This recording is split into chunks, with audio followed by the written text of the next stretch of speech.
Welcome back to Recap Machine. Today I will show you a post-apocalyptic zombie movie where children are the most dangerous thing on the planet. Melanie is lying in bed as the lights in her cell come on. She gets up and starts preparing for school. Two soldiers come in, and she greets them happily, but the only thing they care about is securing her to the wheelchair. They wheel her out in the hallway, getting her in a line with other children like her. Melanie and the others are placed in a classroom, positioned by numbers. Melanie asks the teacher, Ms. Justino, to tell them a story, and proposes she reads them a myth so that it could count as history. The teacher complies, reluctantly, and reads them the myth of Pandora's box. After class, Melanie is taken back to her cell, where the two edgy soldiers refuse to greet her goodnight. Later, she's given dinner. The serving is a plate full of worms. She falls asleep as she eats. The next day, Melanie gets a visit from Dr. Caldwell. The girl has solved a riddle the doctor had given her, so she gives her a new one, explaining that it's a logic problem. She asks her to solve the problem of Schrodinger's cat. When Melanie can't answer, the doctor writes something down concerning her behavior and reads it back to her, calling her a subject. Lastly, the doctor asks Melanie for a number, and she replies with 13. Later, the soldiers pick her up and the other children for school again. As Melanie is being wheeled past the numbered cells, she sees that number 13 hasn't been opened. When she gets to the classroom, the same numbered place remains empty. The teacher decides to give them a writing assignment for that particular class, and the children are worried that they wouldn't know what story to tell. Melanie is the only one writing a longer one in her notebook, so when the teacher asks for someone to read it loud what they wrote,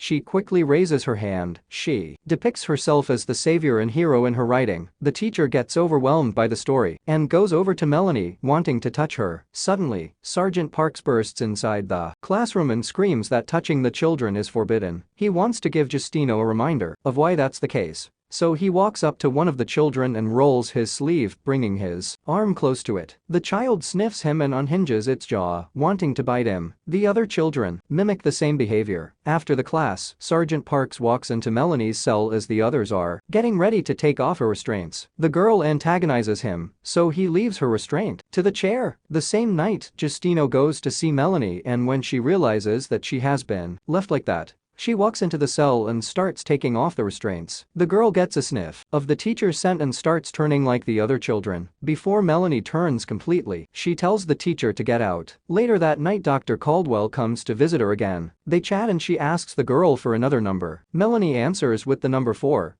which is the same number as her own cell. The following morning, Sergeant Parks comes in to get Melanie. He gets her out of the cell and inside of an elevator. He wheels her out of the facility. As gunshots are heard all around, soldiers are seen running and shooting toward the fence of the military complex. Melanie is confused by the sight as Parks wheels her to another part of the complex and takes her in a laboratory where Dr. Caldwell is waiting. She asks the girl about Schrodinger's cat, but when she doesn't get the response she wants, she explains that the cat in the box is both alive and dead, just like Melanie. A second doctor injects a sedative in her arm, instantly knocking her out. They move her to a slab and restrain her, but she quickly wakes up. Justino runs inside to stop the doctor from cutting up Melanie. After a few other promising words, she convinces the teacher to put her weapon down and immediately pepper sprays her, incapacitating her so the soldiers can arrest her. She explains to her that she isn't just cutting Melanie up, but is using her as a source for a vaccine. Justino is taken away and alarms start blaring. Caldwell tells the other doctor to drop the shutters, but as she does that, a zombie breaks off the glass, biting her relentlessly. Caldwell kills the zombies, cutting her own hand in the process. The other doctor starts turning completely, but she escapes the lab just in time. Melanie is left alone in the lab with the zombie, though it doesn't touch her. The girl grabs a scalpel and frees herself from the restraints. Melanie walks outside to find complete chaos in the complex. Zombies running around attacking soldiers as they try to shoot them down. Suddenly, she sees Justino getting beat up by the soldiers. Enraged, she runs toward them, attacks and bites them, eventually killing them both before passing out. Justino wakes to find Melanie beside her, picks her up and gets her inside a military vehicle. The zombies completely take over the complex as the vehicle is seen leaving, followed by a herd. Sometime later, It stops in the middle of nowhere as Parks and Kieran realize that Melanie is in the back of the vehicle with them. Justino lets the girl out as Caldwell screams that doing that is not her decision to make. Melanie runs just a little way off from the vehicle and stops, clearly seeing the outside for the first time. The others stay by the vehicle trying to radio to other outposts to no avail, as the doctor tells them to retrieve her test subject. Parks, Kieran and Caldwell check the vehicle for supplies but find no water or food,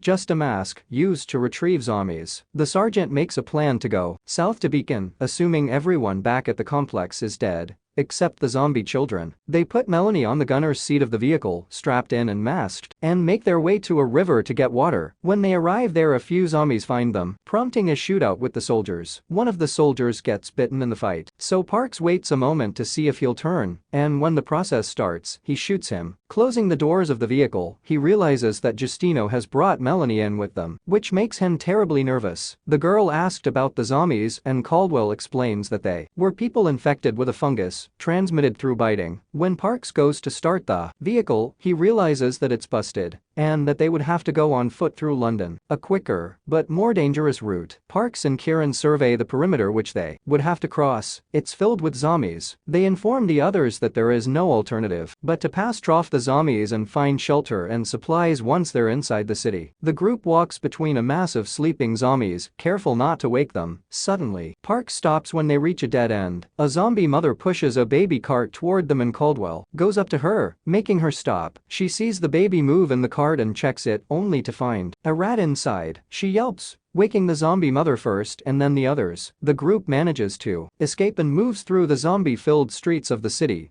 eventually finding an abandoned hospital and going inside. Parks finds an opening to another floor, and they all climb up where they will be much safer. Parks, Justino and Kieran immediately go on patrol while Caldwell and Melanie stay back. As they're left alone, the girl asks where she came from. The doctor explains that her and others like her were found on a maternity ward in a hospital. They were the children of mothers who got infected with the fungus while they were still pregnant, so the infection got in their system through the placenta. Caldwell tells her that they were different than the other zombies, able to think and react almost like real people. Later, Justino returns, giving Melanie new clothes she found for her and apologizing that she didn't find any food. That night, Park and Justino talk about Melanie, and he tells her that the girl loves her. Meanwhile, Kieran is guarding the girl, and she bonds with him as well. The next morning, they notice that more zombies have gathered in front of the hospital. They have no way out, but Melanie comes up with an idea. Since the zombies won't attack her, she convinces them to let her go outside and find a way to move the zombies away from the building. Caldwell doesn't like the plan,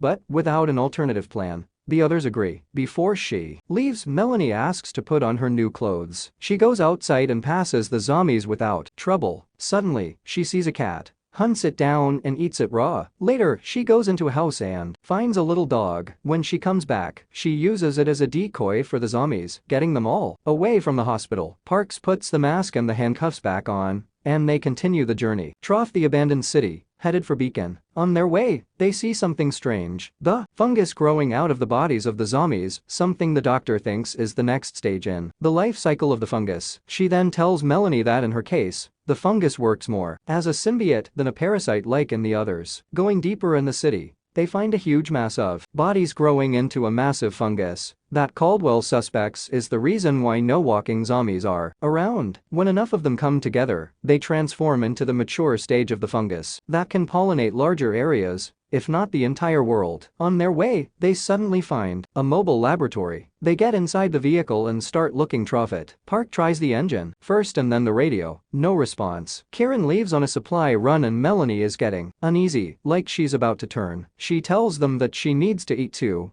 and they let her out to hunt. She finds her food fast and tears right through it. When she's done eating, she hears a strange sound and follows it to a bookstore. She peeps trough and sees a group of children communicating with grunts. Melanie understands that they are just like her, when suddenly one of them comes inside and tells the others that he has smelled something. They all follow him out. Back at the mobile lab, Caldwell is getting sicker and informs Justino that she has sepsis. Then she starts talking about Melanie again, and how she needs her brain and spine to make the vaccine, much to Justino's displeasure. Suddenly, Melanie returns and tells them about the children she saw, convinced that they will hunt for Kieran. He's seen walking down a street and suddenly finding an unopened can on the ground and then another one until he sees a store and crawls under the shutter to get in. Once inside, he starts eating and looking trough dirty magazines. A little girl appears behind him, startling him. She lures him between the rafters of the store, and momentarily more children appear. When their leader joins them, they all attack Kieran together. Meanwhile, Melanie is leading Parks and Justino to him. She can smell him like the other kids did. They finally arrive at the store, go inside and find Kieran half-eaten. Melanie realizes that the children didn't just set a trap for him, but for them as well. They go outside and see that she was right. The group of kids is waiting for them. Melanie challenges the leader and fights with him. When she kills him to prove to the others that she is the strongest, she's able to protect Parks and Justino and lead them back to safety. They arrive at the lab to see that the door is open. When they walk inside, Caldwell sedates them with some kind of gas. She pulls Melanie toward the slab to perform her procedure, but stops because she's in terrible pain from her hand. She turns around for a moment to fix it, but when she turns back around, Melanie is already conscious and alert. They talk and she tries to convince the girl to give herself up so that she can save everyone with her vaccine. Melanie almost agrees, but asks one last question. She wants to know if the doctor thinks she's alive or just mimicking human behavior. Caldwell answers with the former. Then, the girl says, "Why should we die to save you?" Melanie runs out, leaving the doctor in the lab, but she follows her. Lagging behind Melanie, with no gun or protection, Caldwell is immediately surrounded by the zombie children. Meanwhile, the girl goes to the huge fungus they found before. She sets it on fire with the intention to activate the spores. Unfortunately, Parks had followed her too, and he gets infected. Melanie didn't plan for that to happen. As he starts turning, he asks her to shoot him before he becomes one of them. Later, Justino wakes up in the lab, protected from the spores, realizing what has happened, with Melanie waiting for her outside the lab. In the final moments of the film, Justino is woken up by Melanie. Some time has clearly passed. She takes out a whiteboard with her and starts a class with the zombie children listening to her from the other side of the lab window. Melanie is their leader now, and they all attend Miss Justino's lessons together. Thanks for watching. Like and subscribe for more.